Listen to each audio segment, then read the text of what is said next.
I'd like to call my next victims up to the stage. Jenny Doust, Tim Senior, yay, and Mandie, come up. Please.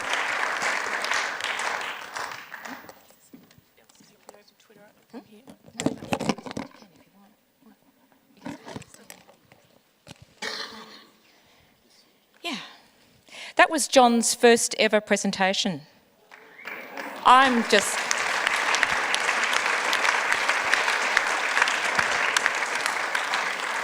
in awe. That was absolutely brilliant. Thank you. Thank you very much. So here we have my slide, which is non-existent. Yeah.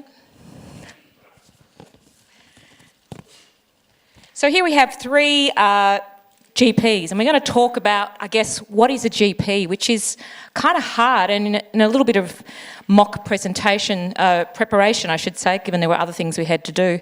I had a look at, thanks Kat, I had a look at the RACGP website for the definition of general practice, and it went on for about 4 or 5 pages of various different things, describing this, describing that, all very, of course, apt.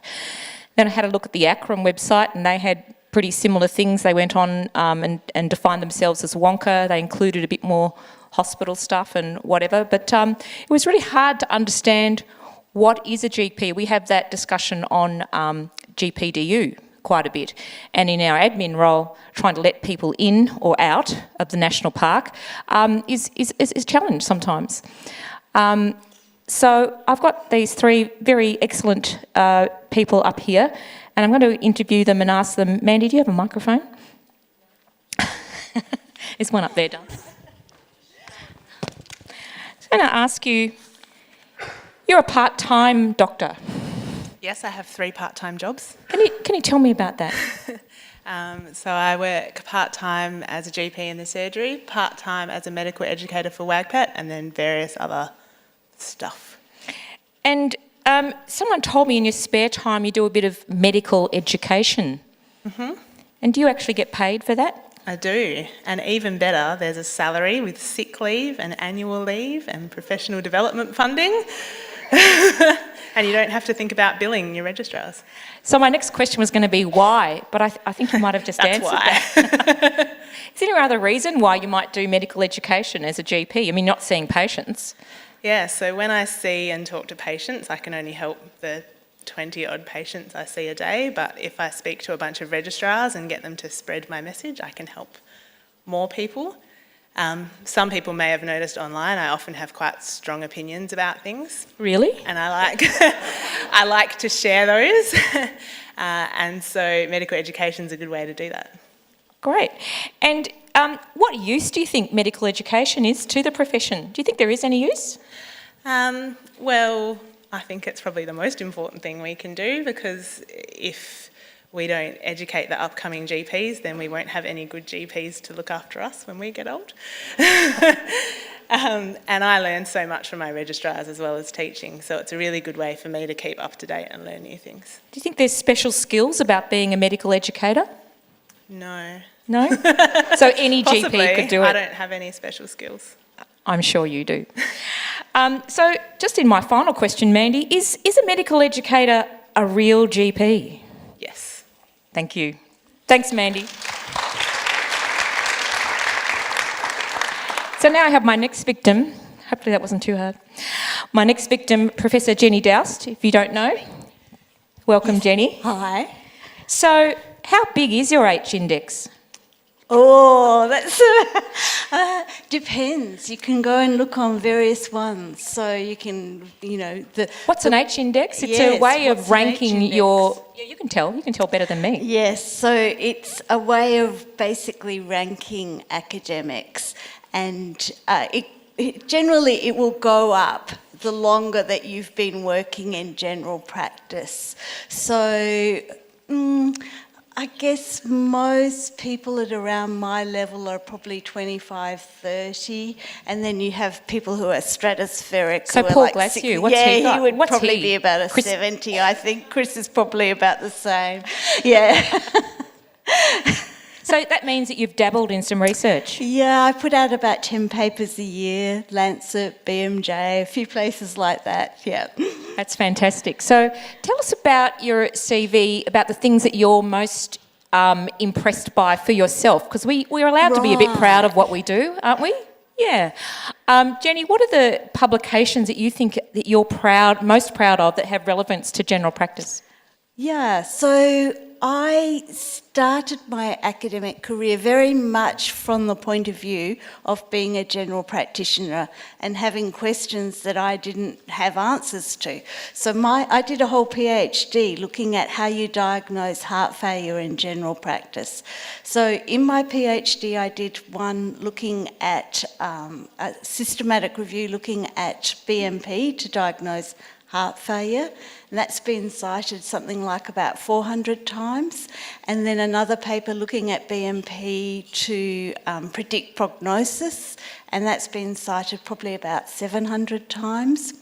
And then probably the most important paper I have written, although it's quite technical, is a paper I did last year, which was looking at how we define diseases and what it is, because one of the big problems, and I keep talking about this, is that we keep broadening what we define a disease as. So we've changed the definition of hypertension, myocardial infarction, all these different diseases to include a broader spectrum of patients.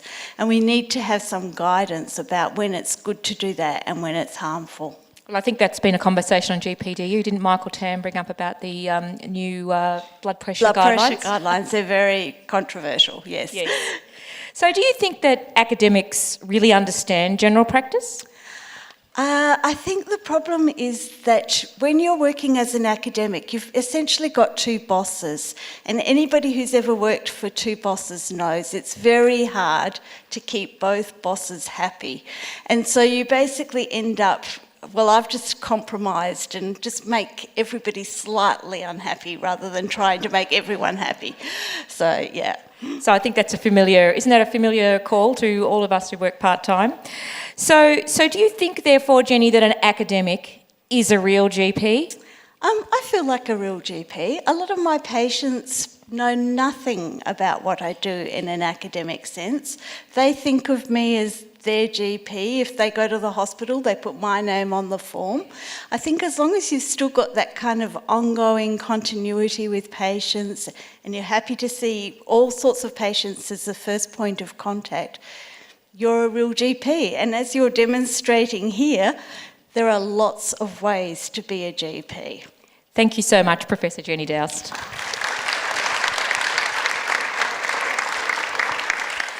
So, Dr. Tim Senior. Hello. What's your story, mate? I'm a GP too. I heard you're a writer, a philanthropist, and I hear you fiddle. I do fiddle. I can be quite fidgety, and I also play music. I don't know that I'm a philanthropist. Well, philanthropist because I love people, which is why I'm a GP. But you work for free, don't you? I work in Aboriginal health, and I try and make sure I get paid for the bits that subsidise the other bits. So I do general practice clinical work, and I do some writing, some of which gets paid, and some of which doesn't. And why do you do all that, Tim? Tell me about why you've decided to diversify. Two main reasons. One is it's very easy to burn out just doing clinical work, and I recognise that in myself really early. And the second reason is that the patients who are seeing, exactly as Mandie and Jenny were saying, the patients that you're seeing, you can only work with them in that consultation. But then they go out into the real world, and there's so much more that they have to do. So they see hospitals, they see other GPs, they have the impact of transport policy or housing policy, Centrelink and jobs. And so you'd think, well, I need to influence those if my patient's going to be healthier as well. So the writing and the teaching sort of started, right, okay, where can we have bigger impacts? And so much of what I do in the writing is just explaining to people what it is we do in general practice. Everyone sees their own GP and the door closes and they don't see anyone else doing it. So everyone thinks they know what GPs do, and it's what they see when they go and see a GP. where they don't see the broad nature of what we do, or the way we run a consultation, or the way we talk about the different ways of doing that, that's a box we can open. Like, there's no secret magic to that, but no one understands it. So I'm interested in the idea of being paid for things other than GP, but using GP transferable skills. And I stumbled across in this last week that there's another Facebook group called Creative Careers in Medicine, which is a really interesting group that I've had a look at. You crowdfunded a piece of writing through Croaky, did you not? I did. So tell me about that. So this was a series of columns for Croaky. I should say Croaky are involved in the IH May Day 18, so check out their hashtag today, because the Aboriginal Voices tweeting throughout Australia about experiencing Indigenous health. So Croaky is a fantastic website. And I said to Melissa Sweet, who runs it, hey, why don't you run a series of columns about the way that policy affects people's health? And she said, that's a great idea, Tim. Why don't you write it? And I, oh. And she said, okay, well, why don't we crowdfund it? And I thought, well, why not? What else do I have to do with my Mondays?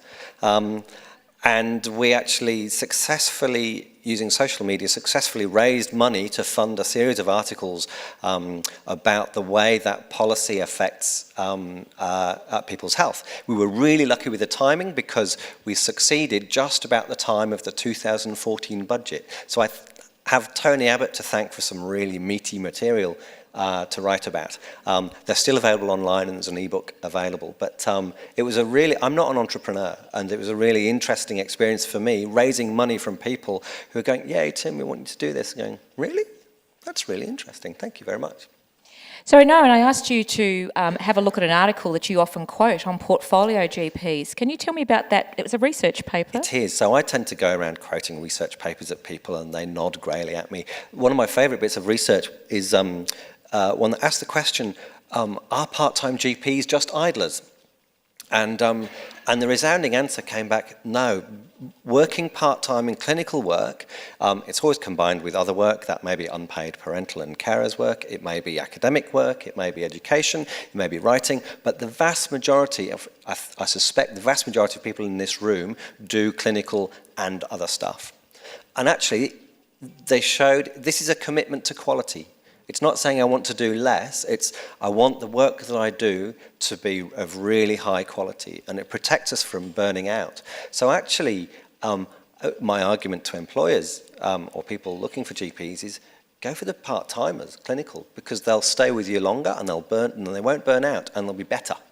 So I think it's really important that we don't get sucked into the only way is 72 hours a week.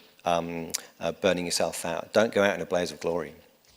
Well, I think I'd like to finish there because there's many, many ways to be a GP, and I think that makes it exciting. You can reinvent yourself all throughout your life, which is wonderful. Different things work for different people at different times, but medical education, medical writing and research certainly create a wonderful kaleidoscope of general practice. Thank you very much for participating.